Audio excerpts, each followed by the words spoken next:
Hello বন্ধুরা, তোমরা সবাই কেমন আছো? আশা করি ভালোই আছো। তো এই যে দেখো, আজকে পুঁটি মাছ আনছে, আবার পুঁটি মাছ রান্না করতেছি। এই যে দেখো, লবণ হলুদ দিয়ে ভালো করে মাখিয়ে এবার ভাজে নিব। তো কড়া করে ভাজবো। সেদিনকার রান্না করছি, খুব ভালো লাগছে সবার কাছে, সেজন্য আবার নিয়ে আসছে। তো এটাকেও ভালো করে ভাজা হয়ে গেছে।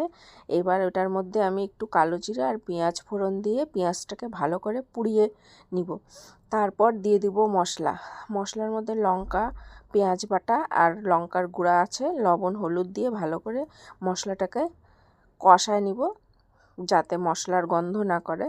তো দেখো, আমার কষানো পুরা হয়ে গেছে আর জলটাও শুকায় গেছে। এবার আমি একটু জল দিব, গরম জল, যে হারে ঠান্ডা পড়ছে। আর আমার তো প্রচণ্ড ঠান্ডা লাগছে, তোমরা আমার আওয়াজেই বোঝা যাচ্ছে যে আমার কতখানি ঠান্ডা লাগছে। কথা বলতে পারতেছি না, তবুও কথা বলতেছি। তো এই যে দেখো, জল দিয়ে দিলাম, জলটা ফুটাবেও, তারপর মাছগুলো দিয়ে দিব, দিয়ে ঝোল আর মাছ একসাথে ফুটায় ধনেপাতা দিয়ে দিব। তো শীতের দিন মানেই ধনেপাতা, তো দিয়ে দিলাম। তো দেখো, এবার ঝোলটা একটু কষা কষা নামাবো। তো নামায় আবার ধনেপাতা দিয়ে পরিবেশন করব সবাইকে।